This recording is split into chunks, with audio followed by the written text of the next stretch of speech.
I jokingly say I'm like the Forrest Gump of science because I've had these experiences to be all over the scientific community. Started my career in the government, working in different spaces, national labs, research labs, and then work in defense. Did work researching at NASA. I've been at DARPA for multiple projects. Welcome to Hangar X Studios, where former fighter pilot and host John Ramstead takes us on a journey across aerospace as it enters an historic period of innovation and transformation. Our guests include aviation experts, pilots, financiers, military leaders, and innovators of all types. Buckle up for another episode of Hangar X.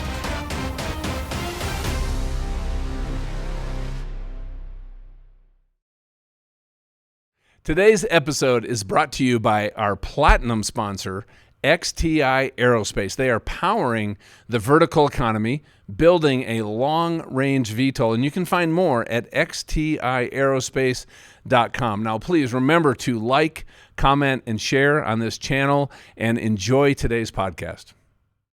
All right, hey, welcome to the Hangar X podcast. And, this is the place you need to come to get the information before the rest of the world has it.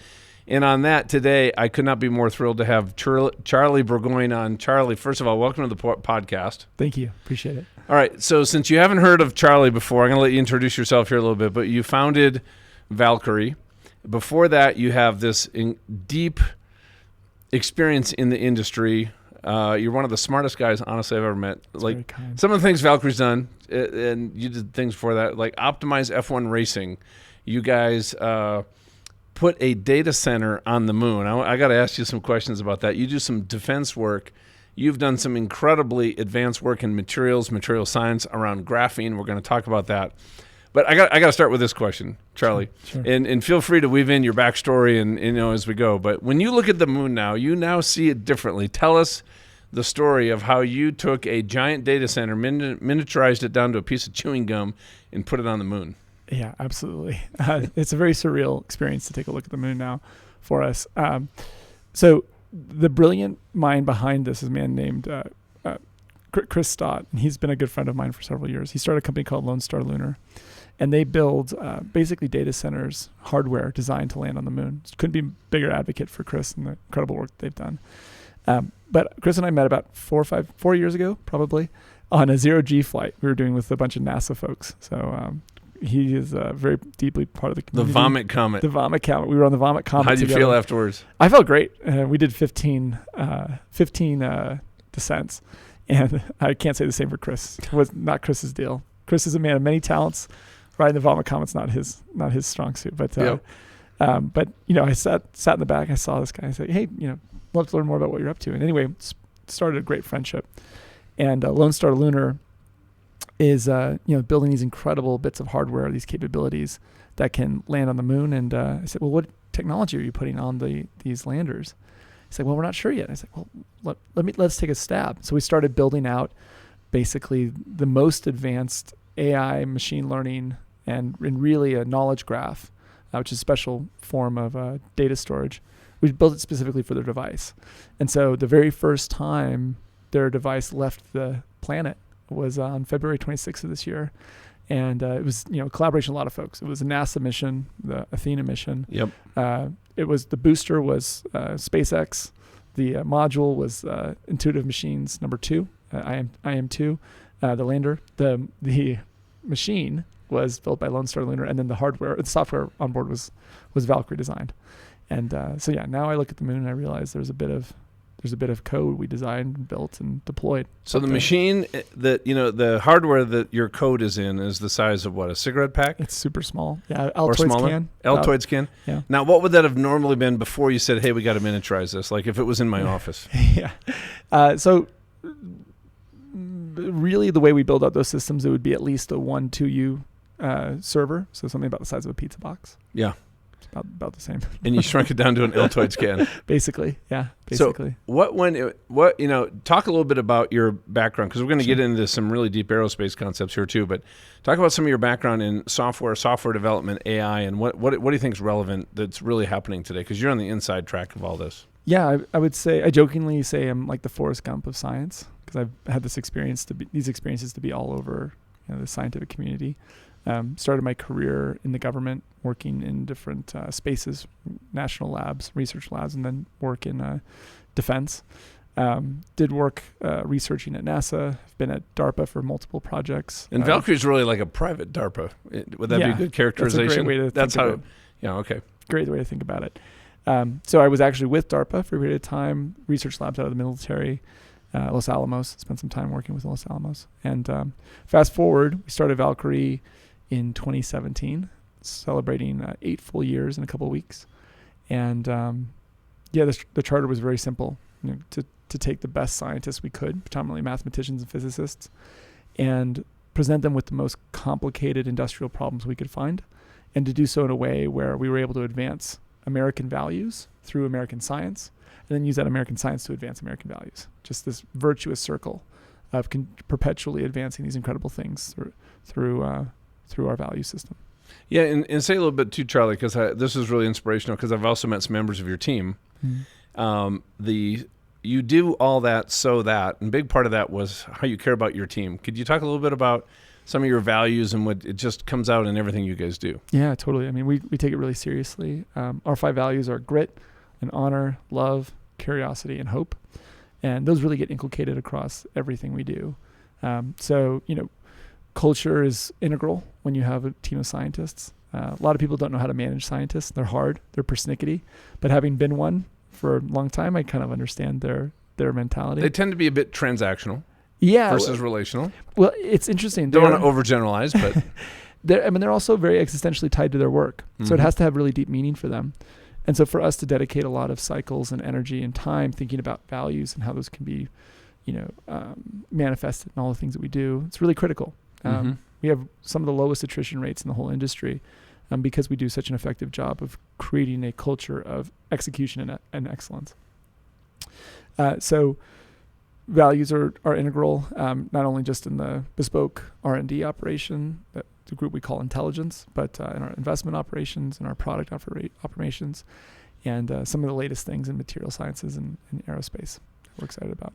Yeah, so talk about some of the advances in material science that you guys have been working on and what you're really excited about. Yeah, sure. So for the last several years, I've been tracking the development of new battery technology. And there's really we're right on the precipice of a pretty big revolution.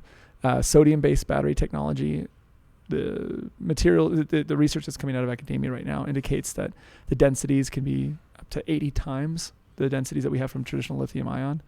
So said another way, for the same amount of weight, it's not really 1-to-1 for volume, but let's say for weight. For weight, you could have a car that you would charge, instead of charging your Tesla every other day, you'd be charging it every twice a year, potentially. Now that's really an idealized paradigm. There's a lot of issues. But now think about an aircraft application. I could take a 1,000-pound battery pack and pull it back to 100 pounds, free up 900 pounds for other mission critical idea, and still have probably farther range. Totally. So there's huge implications in aerospace. Gigantic. In hybridization or electrification. Well, and I think that's really why there's kind of a perfect storm in aerospace right now. Not only is this battery tech, especially sodium-based battery tech, going gangbusters, it's absolutely transformational. Some of the research institutes, to name a few, Berkeley, Harvey Mudd, Clemson, Carnegie Mellon, these guys are doing some incredible things in the space. But at the same time, we have these amazing advances in graphene, for example. There's a group that we've been working with a little bit more recently that's been really focused on graphene. Describe what graphene is. Yeah, it's a very interesting way of basically combining different carbon atoms in the right configuration to allow for a lot of different applications. So, and when you apply graphene, though, it's literally one layer of carbon, right? We're talking angstroms, right? Nanometers. How do you measure that? It's small. It can be, yeah. It can be single layer with extremely tight tensile strength. Also, it's kind of considered a singular atom, the way that a diamond is considered to be a singular atom. Singular molecule rather. And so graphene is showing incredible promise. Things like building new transistors out of graphene is something that looks like it's going to be tenable. New conductors, which seems to be tenable. Capacitors, seems to be tenable. So just along the lines of how do you it can be both a capacitor And a resistor? In some ways, yeah, in configurations. Yeah, depending on how you orient the lattice structure.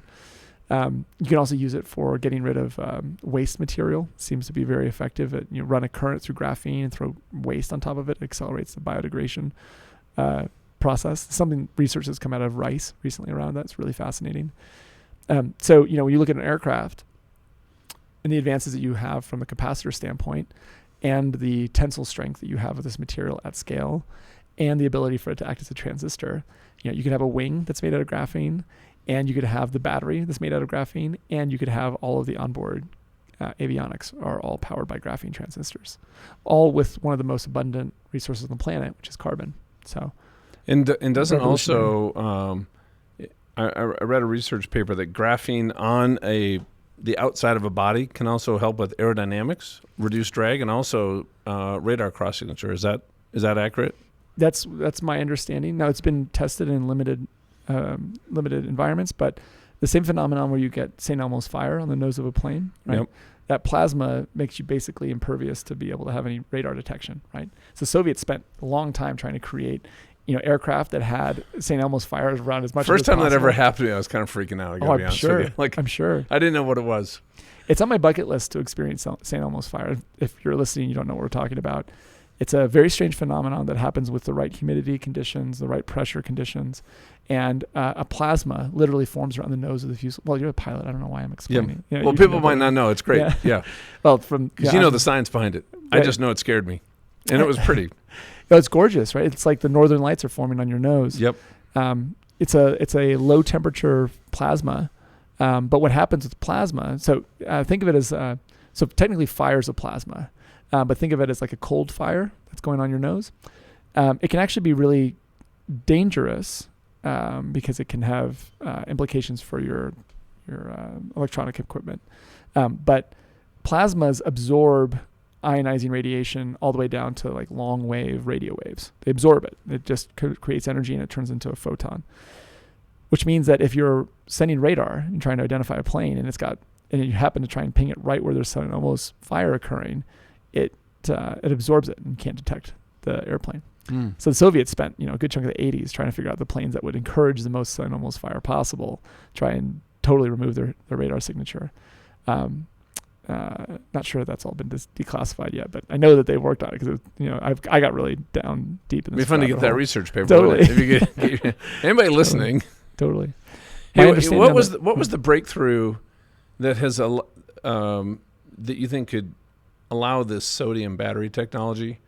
Because it sounds like such a leap forward. Because what I've been hearing is lithium-ion. We're looking at 3 to 4% increase over years, and this is kind of the path we're on. And I think a lot of people, what I'm hearing in the industry, a lot of people here have been on the podcast, have actually been using that as kind of their guideline for future performance for electrified or even hydroelectric vehicles. So if you know the science behind it, I'm curious. Yeah, the sodium-based battery technologies are the reason the scale is going to be an issue in productization is the issue is because when you're basically trying to form these gigantic crystals, and within those crystals there are these potential energy wells that can then be populated and stored. So it operates. It's almost like your cathode and your anode are sandwiched together within the same small confined space. Okay. Doing that at scale and growing those crystals in a way that's reproducible, dependable, and without having the risk of having a narrow window where that well can collapse, also known as a discharge of the battery. It's really hard. It's super hard to figure out how to do that.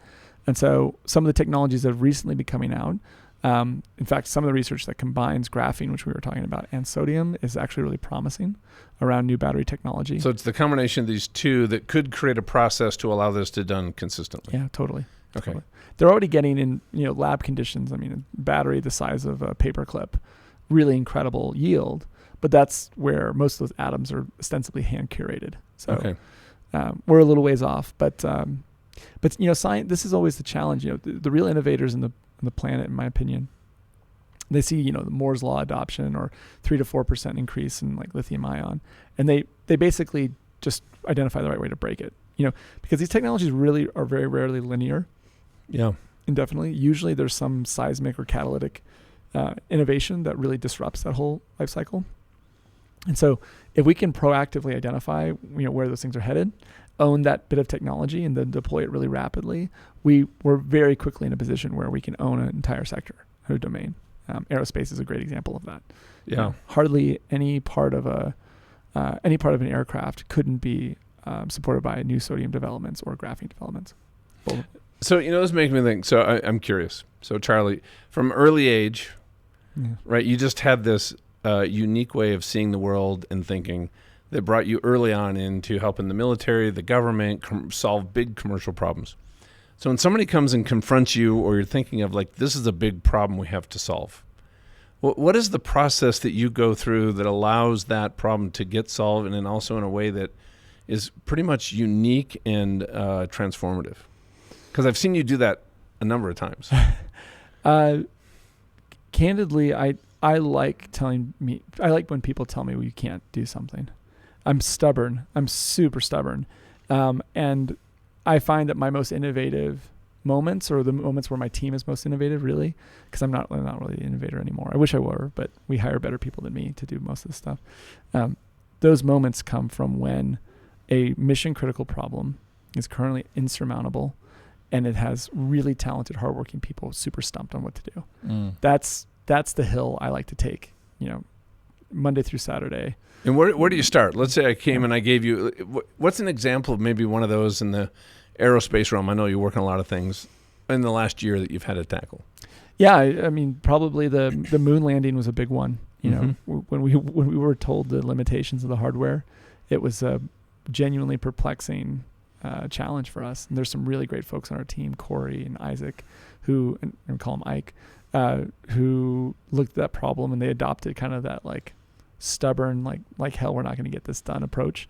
And so the only way to get Valkyrie software on this moon data center was to help with the miniaturization of turning a pizza box into an Altoid box. Is that fair? Basically. So you're like, okay, we're going to solve this one. Totally. Well, and the Altoid box was already designed. So like you can't really impact the design of it at this point. It's like Apollo 13. Here's what you have to work with. You got to make it fit in here, and you're good to go, right? Our amazing chief science officer, Betsy, would shoot the moon to hear that. It's her favorite movie. Okay. She quotes it all the time. But yeah, a total Apollo 13 moment for us. And the net of it was, not only were we able to get it done and to do some really innovative things, some of the technology that fed into that, super transformational for other things that we're up to. So I tell the team, like, hey, I want you guys to fail on at least one project a quarter. And if you're not, then you're not taking projects that are hard enough. In fact, I've given this feedback before. I was like, guys, we went through a whole quarter. We didn't have anything fail. We need to up the challenge yourself. Challenge it. Yeah, we got to push it harder. Yeah. We're going through a big, very exciting shift at Valkyrie. We have a lot of assets that are combining into one to make one giant Valkyrie. And that's expressly our charter. It's like, problems need to be harder. You guys need to tackle things that you're even more and more uncomfortable with. But they love it. I love it. It's my dream job. I'm biased, but it's been great. Now you've put a lot of thought into Valkyrie. What does Valkyrie mean to you personally? Yeah, I would say I have at times it's been an unhealthy relationship with the brand. I mean, truly. I mean, it's until I had kids of my own, this was really my kid, and I know that that's been internalized to the same degree as like Liz, my co-founder, and Jason, our chief strategy officer. It really, when you find yourself really immersed in Valkyrie, it's an intoxicating, existentially captivating brand. It stands for all the things you want it to stand for. And for us, Valkyrie is really this bastion of light that intentionally goes and seeks out darkness. So we go and find, things that are broken in the world, and we fix them. And we don't just mean like broken, the machine's not working. We find parts of civilizations that are broken, that are hurting people. We do what we can to remediate that. We identify how, the ocean was being hurt by a major shipping company, and we fix that. We take a lot of pride in the fact. How did you fix it? Just curious. It was a digital twin technology, really interesting project there, led by a woman on our team named Keitra took point on quite a bit of it, and she deserves a lot of the credit for that being a success. But basically, this company frequently has issues with accidentally spilling gray water into the ocean, devastating for a habitat. And we developed a technique to basically reverse engineer the whole process for cleaning that water, and required quite a bit of digital twin-based technology. And we identify, the outcome. So you could simulate and iterate much faster than experimenting on an actual giant ship. That's right. Yeah. That's right. 115 some odd ships in their fleet. And when we identified the corollaries, our corollaries don't always make sense, logically, but in practice they're always really valuable. So we identified that this one part made by when made by the Japanese team was effective. When it was made by the Italian team, it wasn't. And we needed to change the routine, the maintenance schedules based off of where this one part in this long chain of parts was made. And that change alone prevented them from having any spills in the ocean for So 115 years. ships, you come do your work, use all your modeling tools, AI, and no more spills. No more spills. That's awesome. Now, I want to ask you this too. There's so many exciting things happening right now, aerospace. So many innovations, breakthroughs, new categories of aircraft, from small unmanned all the way up to giant possible vertical takeoff, jet-like performance. What is some of the breakthroughs or technology that are bubbling up right now that you say we're going to look back 3 years from now and say those were the technologies that accelerated this transformation? What do you see? Yeah, I think there are a couple that I'll call out. We talked a little bit about graphene, which has implications across all the materials. Obviously, battery tech that's not just graphene dependent or big. But the interesting thing from my perspective is that autonomous driving has been a promise from a lot of manufacturers for a while, and yet it really hasn't delivered yet. Now, don't get me wrong. You sit in a car that's top of the line for autonomous driving. It'll do impressive things. But we're still away. I have a Tesla with the full self-driving, so I've been able to experience it. I'm in the beta program. Mm-hmm. So I have certain friends that will not drive with me if I'm in auto drive. Sure. Yep. I get it. And there's a small subset of their customer base that's super engaged by that. Well, I'm a total geek. Yeah. I was an electrical engineer. You can't spell geek without double E, right? Totally. That's great. I got to remember that. But yeah, so even in that paradigm, there's still not 100% comfort, and it's a sigmoid problem. So we're not getting to the point where we reach absolute saturation. What do you mean by sigmoid problem? Yeah, it's if you look at the function for confidence based over development, it kind of looks like an S. Yep. Right. So no confidence, and then all of a sudden it starts growing aggressively. But once you get to about 95%, that last 5% is a really, really long tail, and I think that's what's going on with autonomous driving. So we got a long ways to go before we're able to reach that full point of saturation. We don't actually need a driver in the car. Yeah. On the flip side, though. But you've also been part of developing a lot of this type software for some manufacturers other than Tesla, correct? Yeah, we worked. Actually, there was a competition internationally put on by Mercedes-Benz around autonomous. It really was a mesh intelligence for managing fleets. And what is mesh intelligence? Yeah, it's where you have individual actors. Okay. Within a fleet of vehicles. That'd be my car or me as a driver. Could be okay. Your car. Good example. And they cross-pollinate the information that they're getting to create better insights into what decisions should be made. So a lot of people, when they're talking about the autonomous driving paradigm, they bring up the paradox of what happens if you're in a Tesla and there's a school bus on your left and you hit the school bus, you'll kill kids, but you'll keep the driver safe. And on the right, there's a brick wall where only the driver will be hurt. How do you programmatically ascertain how the car should navigate that situation? It's kind of an age-old AI problem that folks have, thought experiment people have been talking about. From our perspective, that decision should have been made actually quite a while ago, because a little while ago there was a Tesla that drove by before your Tesla got there, and that Tesla identified that with the vectors of the school bus and where this situation is developing. Precisely. It could be a potential. Precisely. And so maybe you take a left-hand turn at that stop sign instead of going straight, and so avoid the whole situation altogether.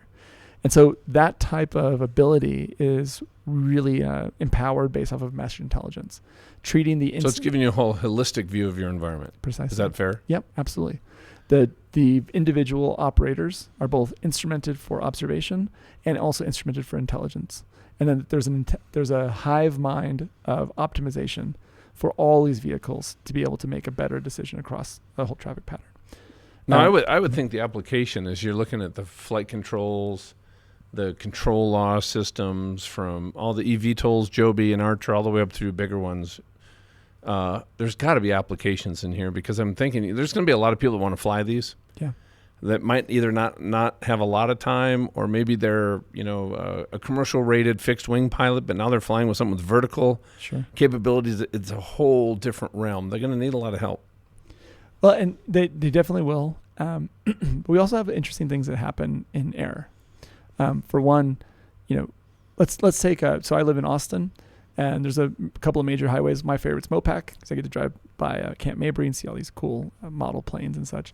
But it's the 4-lane road going either direction. And in every minute, let's say there's probably 200 cars that go past that particular space. But they're all channeled through a major thoroughfare. And when you do the combinatorics on what the actual density would be if everybody's flying as a crow flies, a straight line of air, it's actually amazing how sparsely populated traffic patterns become, right?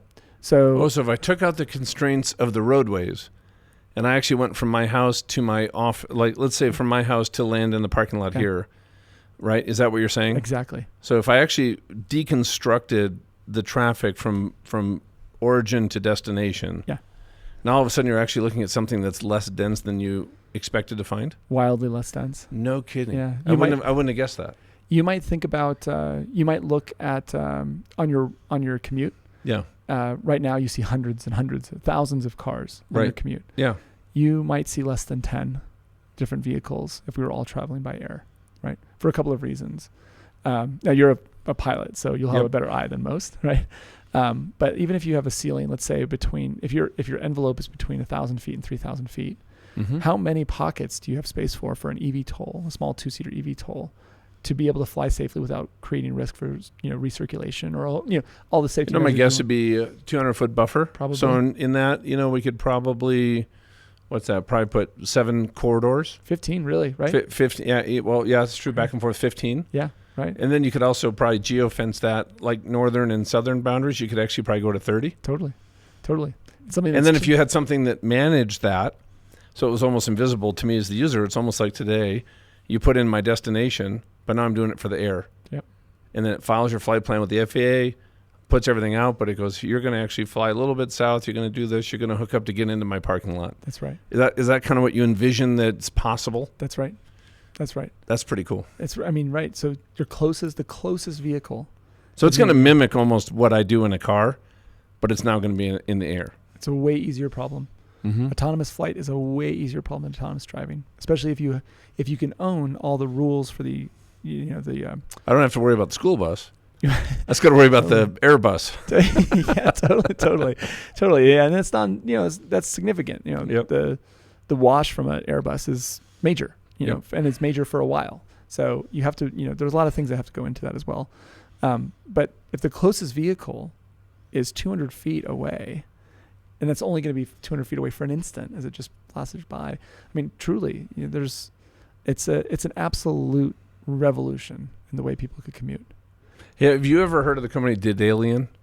We interviewed them when we were at Verticon. So they have developed AI using. This is one of their applications, but external sensors, LiDAR and EO, to do traffic deconfliction. So, like the accident just happened in D.C. with the helicopter and the airliner. With that system, that would have never happened because it would have proactively given first, warnings, but then actually moved the flight controls. Yeah. But so they're actually developing AI that would actually fit into that system as a backup. I think that's the right move. There needs to be a shared language around about aeronautics and kinematics around those aeronautics. FAA, is the clear government authority for those kinds of things, but the fidelity that we're talking about is a wild reformation in the technology just to support that. We have to take it really seriously. So, creating a data structure where vehicles can be instrumented and sources of intelligent decision making simultaneously, doing that at scale, and then creating rubrics against which these channels and these traffic patterns can be allowed for. That's actually not a super difficult challenge, but it needs to be owned. And that's really where that's one of the major things that needs to happen in the next 5 to 10 years as EVTOLs start getting more and more adoption. Yeah. The other thing, candidly, I'm always like a glass half full guy, almost to the frustration of my team. But COVID was actually super great for EVTOLs because not only for the largest reason, it actually reset expectations for in-person meetings. Now we're seeing a lot of people are going back to 9 to 5 in the lab or the office every day. But enough companies have realized that giving flexibility for work from home is an imperative feature. It's a benefit for a lot of employees. And so why does that matter? Well, EVTOLs are really effective methods of transportation for 75%, maybe 85% of the weather conditions. But I don't really want to go fly something that's not much bigger than this model. I don't really want to fly in a thunderstorm. I don't really want to fly in high winds. I don't really want to fly in sleet or snow or hail, right? There's a lot of conditions. And now workforces have given permission to be able to say, hey, I'm not going to come in on Thursday because of weather conditions. That's a way more permissible now than it was in February of 2020. And so I think the target demographics for a lot of these eVTOL companies are going to have now additional permission. So I want to be into work. This gets me there 3 times faster. Fast. But if I need to skip it because I don't like the weather today, that's an option. That's right. So now I can actually pay to adopt it. That's right. Yeah. That's right. And you're also, downtown Austin has a completely fully autonomous self-driving Waymos now. So in fact, you don't even get the option. You get an Uber downtown Austin, a Waymo might show up. What's a Waymo? It's a completely autonomous car. Oh, for real? Like no driver? No driver. Come on now. It's based on a Jaguar I-Pace or whatever the electric one is. I had my first one recently. Very, very strange. But you get in, there's nobody else in it. Drives you where you're going to go. So question for you. Mm-hmm. Does the driver ever speak to you? I could tell you that, but my psychiatrist advised me not to. Yeah, no, it's surreal, right? But you don't need many experiences where that goes totally fine before you start saying, actually, I'd be on board for an autonomous flight experience. Well, let's do this. As we wrap up, think about over the next 2 years. Mm-hmm. What is one problem that you hope gets thrown at you that you would absolutely love to tackle, like throw all of your intellectual firepower and that of your team at? Is there something that's waiting out there that there needs to be a couple enabling events for it to be ready to tackle, or something like that?